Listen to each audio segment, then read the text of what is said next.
अस्सलाम वालेकुम। मैं वेलकम करता हूं आप सबको अपनी आज की इस वीडियो में। ये वीडियो मैं बना रहा हूं कि कैसे हम पुलिस क्लियरेंस सर्टिफिकेट फ़ौरन के लिए हासिल करते हैं। तो उसमें सबसे पहले आपने जो आपके इलाका होगा वहां पर ओरिजिनल CNIC के साथ चले जाइए। वहां जाकर इनको बताइएगा कि मुझे फ़ौरन के लिए पुलिस क्लियरेंस सर्टिफिकेट का फॉर्म चाहिए। याद रखिएगा, लोकल के लिए और फ़ौरन के लिए क्लियरेंस सर्टिफिकेट फॉर्म डिफरेंट होते हैं। और एक बहुत बड़ा फ़र्क है कि फ़ौरन के लिए क्लियरेंस फॉर्म जो होगा वो इंग्लिश में होगा और लोकल के लिए उर्दू में होगा।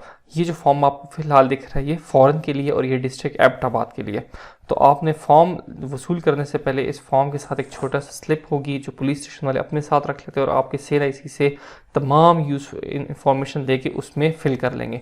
आप ये देख सकते हैं कि फॉर्म के टॉप पे आपको एक नंबर नज़र आ रहा है, सीरियल नंबर 2043। तो ये फॉर्म मुझे मिल गया और इस फॉर्म के साथ जो छोटी सी रसीद जो साथ अटैच थी वो पुलिस वालों के साथ फॉर्म डेटा में आ गई कि ये वाला फॉर्म किस बंदे ने लिया है। इसके बाद आपने इसको फिल कर लेना है। परमानेंट एड्रेस और प्रेजेंट एड्रेस दोनों पूछे जाएंगे। अगर आपका परमानेंट और प्रेजेंट एड्रेस CNIC भी दोनों सेम है फिर तो आप एक लिख लें और दूसरा लिख लें सेम, प्रेजेंट की जगह लिख लें सेम एज अबव। लेकिन अगर ये दोनों डिफरेंट हैं इस सिलसिले में मैं आपको आगे बताऊंगा वीडियो में कि आपको दो जगहों से पुलिस क्लैरिफिकेशन करवानी पड़ेगी। खैर, आपने लिख लेना जो आपके एड्रेसेस आपके CNIC पे गिवन है। उसके बाद आपने लिख लेना कि जो आपका प्रेजेंट एड्रेस है जो सीरियल नंबर 3 पे है इस पे आप कितने अरसे से रह रहे हैं वो आप लिख लीजिएगा। पासपोर्ट नंबर, कब इशू होता है पासपोर्ट, किस शहर में इशू हुआ है, कब तक वैलिड है। सिमिलरली आपने CNIC के लिए भी इंफॉर्मेशन फिल करनी है कि CNIC नंबर कहाँ इशू हुआ और किस शहर में इशू हुआ और कब तक।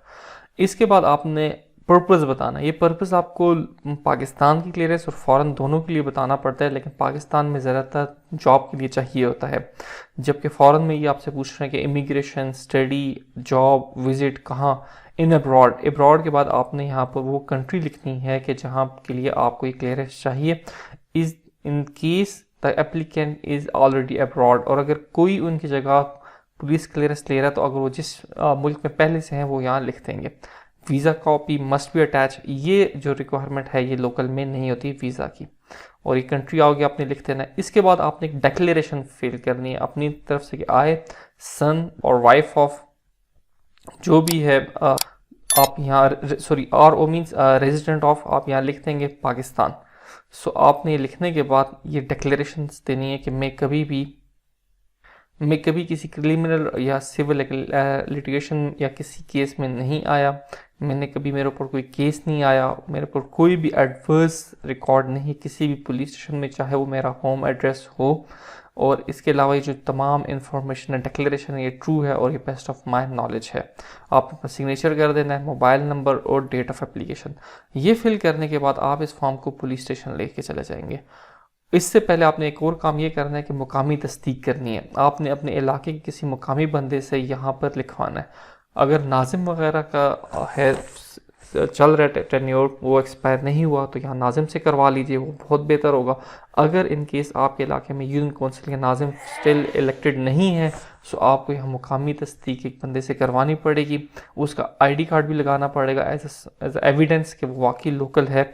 और वो यहाँ लिख देगा कि आपका नाम लिख के, वालिद का नाम लिखे कि मैं इनको ज़ाती तौर पे जानता हूँ और मैं इनके अच्छे चाल चलन की गवाही देता हूँ। ये अपना साइन करेगा, अपना नाम, वालिद का नाम, रिहाइश वगैरह यहाँ लिखेगा, CNIC नंबर, मोबाइल नंबर, तारीख। ये सारी चीज़ें आपने किसी जानने वाले या नाजिम से करवानी है।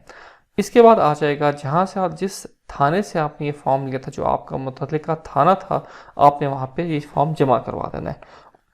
मोस्ट प्रोबेबली उसी दिन या अगले दिन आपको वहाँ का जो मुहर्रर होगा वो आपके ऊपर एक रिपोर्ट लिखेगा कि वाकई ये बंदा जो है ये साबित हुए ऊपर के जो जिस बंदे ने तस्दीक की है और इसके ID कार्ड से कि इसका मेरा एड्रेस भी वेरीफाई और एक बंदा इसकी तस्दीक भी कर रहा है। और इसके ऊपर थाने में कोई ऐसी रिपोर्ट दर्ज नहीं है। वो अपना रिकॉर्ड देख के यहाँ सारा साइन कर देगा।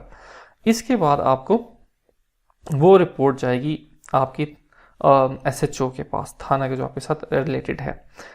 वो यहाँ पे आपके ऊपर दोबारा जो मुहर्रर ने लिखा होगा उसी के रेफरेंस में एक और छोटा सा पैरा लिखेगा और छोटे से पैरा में आप मुझे मुस्तकिल थाने वाला भी यहाँ अपने सारे कमेंट्स लिख के कि वाकई आपके चार्ज ऊपर वाले पैराग्राफ ठीक साबित हो रहा है, अपने साइन कर देगा।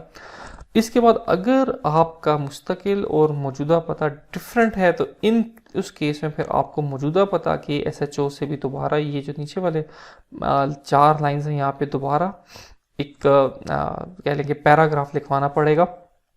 और अगर आपके मुस्तकिल और मौजूदा पता एक ही है तो फिर आपको ये जो नीचे वाला पैराग्राफ है इसको लिखवाने की ज़रूरत नहीं है। जब आप ये सारा कुछ लिखवा लेंगे इसके बाद आपने अपने ये जो फॉर्म है ये आपने जमा करवा देना है। इस फॉर्म के साथ आपको आपके CNIC की फ़ोटोकॉपी, पासपोर्ट की फ़ोटोकॉपी, 2 पासपोर्ट साइज़ फ़ोटोग्राफ और वीज़ा की कॉपी जमा करवानी पड़ेगी। और विद इन ये आपको तमाम डॉक्यूमेंट्स पॉल ऑफिस में जमा कराने पड़ेंगे। PAL police assistance lines office अपने शहर में।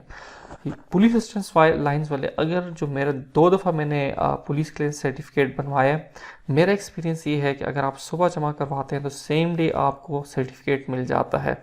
लेकिन अगर लेट आवर्स में जस्ट लाइक आप कह लें कि 2 बजे आप जमा करवाते हैं तो फिर वो नेक्स्ट डे आपको मिलेगा फॉर्म। इस फॉर्म की कोई फ़ीस नहीं है। और 2 दफ़ा जो KPK में मैंने बनवाया तो पुलिस वालों ने न थाना, SHO या पॉल ऑफिस किसी ने मिठाई या के नाम पे, कोई रिश्वत के नाम पे कोई चीज़ चार्ज नहीं की। It's a free of cost service from the police. Video देखने का बहुत शुक्रिया। उम्मीद आपको वीडियो अच्छी लगी होगी। चैनल को सब्सक्राइब कर लीजिएगा। क्वेश्चन तो आप पूछ सकते हैं, मेरा मोबाइल नंबर गिवन है, आपको हेल्प चाहिए मैं करने के लिए अवेलेबल हूँ। अस्सलाम वालेकुम।